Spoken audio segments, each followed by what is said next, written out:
Hello दोस्तों, स्वागत है आपका आज के एक और नए वीडियो में, जिसमें लेके आए हैं आपके लिए विज्ञान से संबंधित प्रश्न जो आपके सभी एग्ज़ाम के लिए महत्वपूर्ण है। चाहे वो कोई सभी एग्ज़ाम हो, व्यापम हो या फिर ऑल इंडिया एग्ज़ाम, सभी के लिए आपके लिए महत्वपूर्ण है। देखिए, पहला क्वेश्चन दिया है, सबसे बड़ी आँख किस स्तनधारी प्राणी की होती है?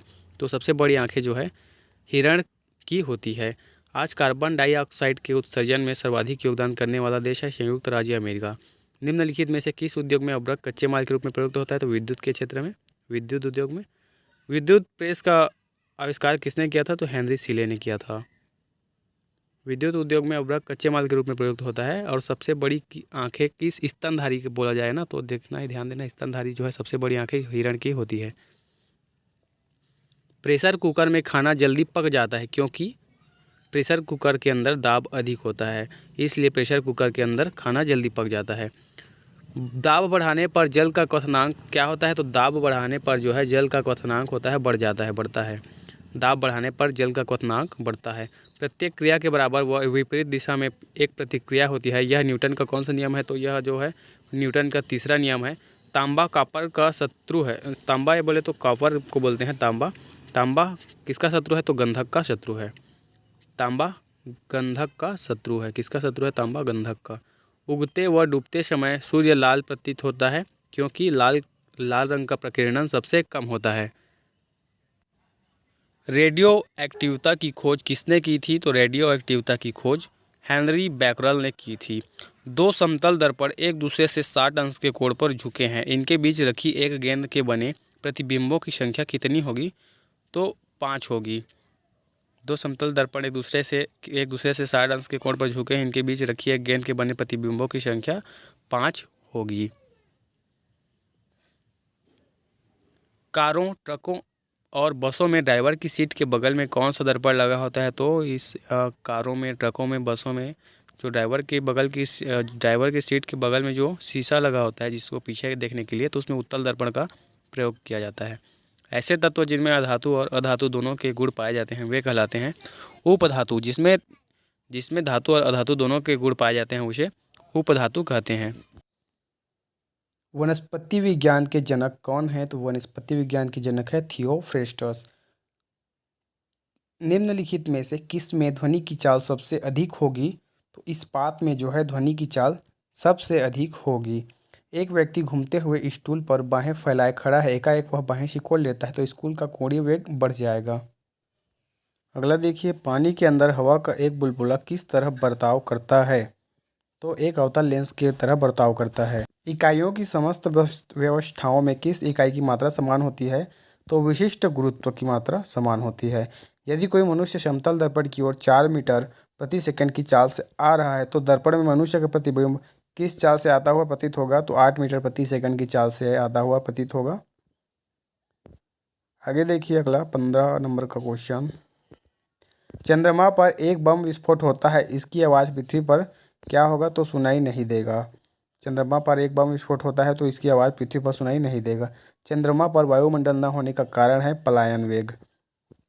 यदि किसी सरल लोलक की लंबाई 4% बढ़ा दी जाए तो उसका आवर्तकाल क्या होगा? 2% बढ़ जाएगा। एक लड़की झूला झूल रही है, उसके पास एक अन्य लड़की आकर बैठ जाती है तो झूले का आवर्तकाल होगा अपरिवर्तित रहेगा। जो जो झूले का आवर्तकाल है वो अपरिवर्तित रहेगा। आगे देखिए, हम रेडियो की घुंडी घुमाकर विभिन्न स्टेशनों के प्रोग्राम सुनते हैं, यह संभव है? तो यह जो संभव है वह अनुनाद के कारण संभव है। अनुनाद के कारण संभव है। वेंचुरीमीटर से क्या ज्ञात करते हैं? तो जल के प्रवाह की दर ज्ञात करते हैं वेंचुरीमीटर से। चौराहों पर पानी के फुहारे में गेंद नाचती रहती है क्योंकि पानी का वेग अधिक होने से दाब घट जाता है। पानी का वेग अधिक होने से दाब घट जाता है। यदि द्रव्यमान परिवर्तित हुए बिना पृथ्वी अपनी वर्तमान त्रिज्या की सिकुड़ कर आधी रह जाए तो दिन होगा 12 घंटे का। तो दिन जो होगा वो 12 घंटे का होगा। यदि किसी पिंड को पृथ्वी से 11.2 किलोमीटर प्रति सेकंड के वेग से फेंका जाए तो पिंड क्या होगा? पृथ्वी पर कभी नहीं लौटेगा। पृथ्वी पर कभी नहीं लौटेगा। उपग्रह में समय ज्ञात करने के लिए अंतरिक्ष यात्री को क्या प्रयोग करना चाहिए?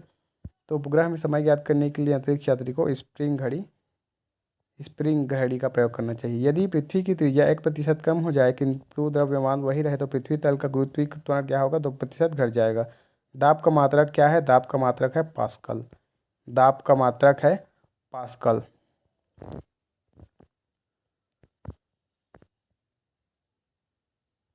बॉटनी शब्द का उत्पत्ति किस भाषा के शब्द से हुई है? तो बॉटनी शब्द का जो उत्पत्ति है वो ग्रीक भाषा के शब्द से हुई है। क्यूरी किसकी इकाई का नाम है? तो क्यूरी जो है वो रेडियो एक्टिव धर्मिता का नाम है। किस रंग की तरंग दैर्ध्य सबसे कम होती है? तो बैगनी रंग की जो तरंग दैर्ध्य होती है वो सबसे कम होती है। कमरे में रखे रेफ्रिजरेटर का दरवाज़ा खोल दिया जाता है तो कमरे का ताप क्या होगा? तो कमरे का ताप जो है वो बढ़ जाएगा। इंद्रधनुष में कितने रंग होते हैं? तो इंद्रधनुष में 7 रंग होते हैं। इंद्रधनुष में 7 रंग होते हैं। आगे देखिए,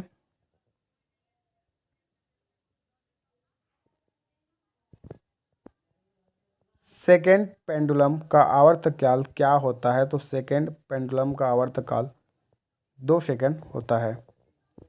भारतीय विज्ञान संस्थान कहाँ स्थित है? बेंगलोर में स्थित है। पराध्वनिक विमानों की चाल होती है तो पराध्वनिक विमानों की चाल ध्वनि की चाल से अधिक होती है। भू स्थिर उपग्रह की पृथ्वी से ऊंचाई होती है 36,000 किलोमीटर। भू स्थिर उपग्रह की पृथ्वी से ऊंचाई 36,000 किलोमीटर होती है।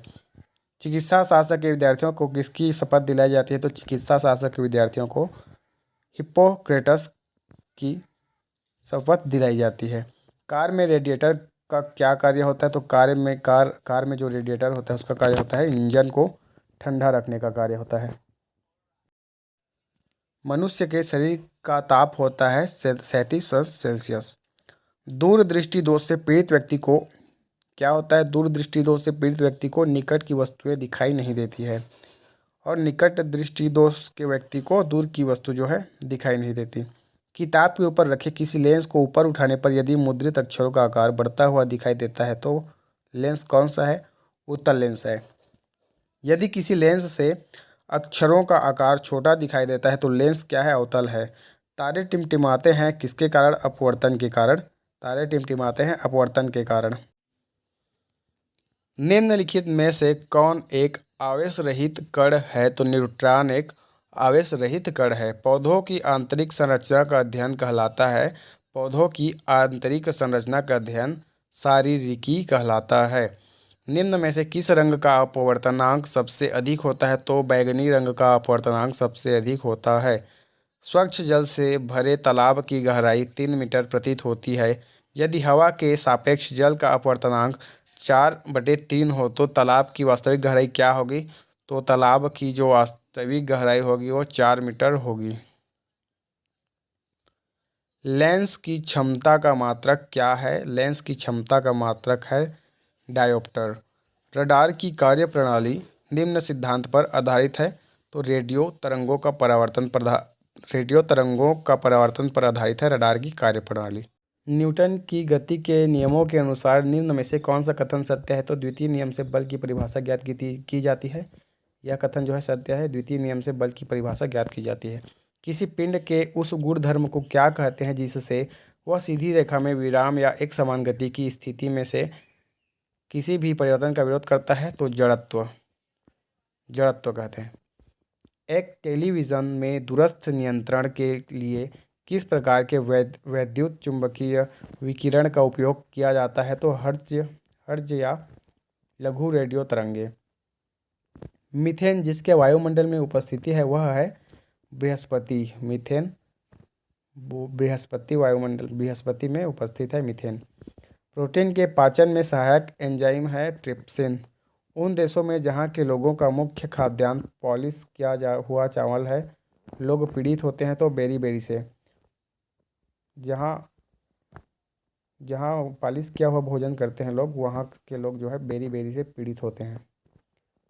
बर्फ़ के टुकड़ों को आपस में दबाने पर टुकड़े आपस में चिपक जाते हैं क्योंकि दाब अधिक होने से बर्फ़ का गलनांक घट जाता है।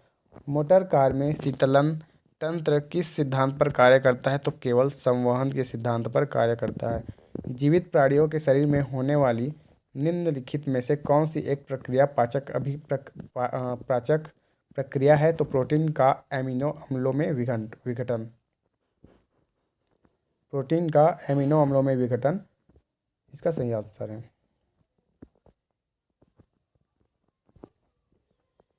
प्रकाश वर्ष होता है एक वर्ष में प्रकाश द्वारा तय की जाने वाली दूरी। एक वर्ष में प्रकाश द्वारा तय की जाने वाली दूरी को प्रकाश वर्ष कहते हैं। समुद्र की गहराई नापने के लिए कौन सा उपकरण प्रयोग किया जाता है? तो फेदोमीटर। समुद्र की गहराई नापने के लिए फेदोमीटर का उपयोग किया जाता है। कंप्यूटर की आईसी चिप्स किस पदार्थ की बनी होती है? तो सिलिकॉन की बनी होती है कंप्यूटर की आईसी चिप। वह काल्पनिक रेखा जो फोकस एवं पोल से गुजरते हुए गोलाकार दर्पण पर पड़ती है वह कहलाती है मुख्य अक्ष। वह मुख्य अक्ष कहलाती है।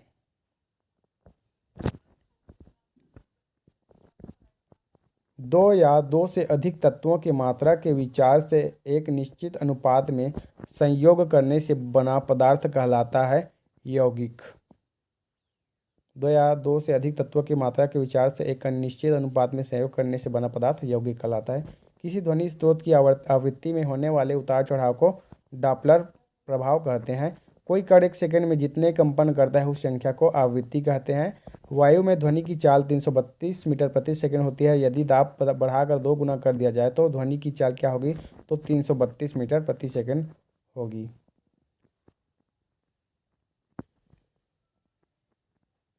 निम्नलिखित में से समय का मात्रक नहीं है तो प्रकाश वर्ष जो है वो समय का मात्रक नहीं है। समय का मात्रक नहीं है प्रकाश वर्ष समय का मात्रक नहीं है। पार्सेक की इकाई है दूरी की। पार्सेक दूरी की इकाई है। निम्नलिखित में से कौन धातु होते हुए भी विद्युत का कुचालक है? तो धातु होते हुए भी विद्युत का कुचालक है शीशा। विद्युत का कुचालक होता है शीशा। निम्नलिखित में से किस अधातु में धात्विक चमक पाई जाती है? तो ग्रेफाइट और आयोडीन में धात्विक चमक पाई जाती है। अगर किसी वस्तु का फोकस अवतल दर्पण पर पड़ता है तो उसकी छाया कैसी बनेगी? तो उसकी छाया जो है अनंत होगी। वह धातु जो अम्ल एवं क्षार के साथ क्रिया करके हाइड्रोजन निकालती है जिंक कहलाती है। जीव विज्ञान शब्द का प्रयोग सर्वप्रथम किसने किया? तो जीव विज्ञान शब्द का प्रयोग सर्वप्रथम लैमार्क तथा ट्रेविरनस ने किया। कार्य का मात्रक है जूल। प्रकाश वर्ष इकाई है दूरी की।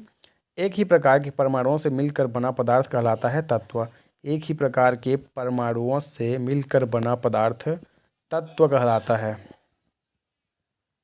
कार्य का मात्रक है जूल और प्रकाश वर्ष की इकाई है दूरी। प्रकाश वर्ष दूरी की इकाई है। आगे देखिए, जल एक यौगिक है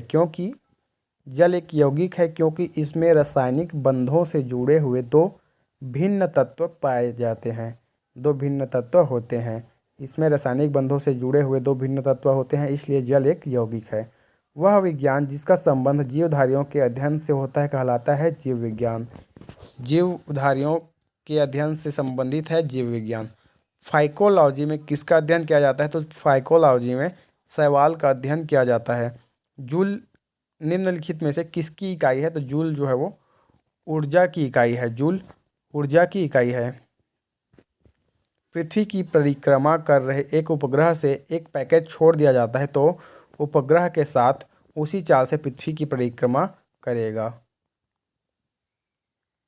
पृथ्वी की परिक्रमा कर रहे एक उपग्रह से एक पैकेट को छोड़ दिया जाए तो जो पैकेट होगा वो उपग्रह के साथ उसी चाल से पृथ्वी की परिक्रमा करेगा। निम्नलिखित में से कौन एक यौगिक है? अमोनिया एक यौगिक है। यंग प्रत्यास्थता गुणांक का एसआई मात्रक है न्यूटन प्रति मीटर। कैंडेला मात्रक है ज्योति तीव्रता की। जल एक यौगिक है क्योंकि इसमें रासायनिक बंधों से जुड़े हुए दो भिन्न तत्व होते हैं।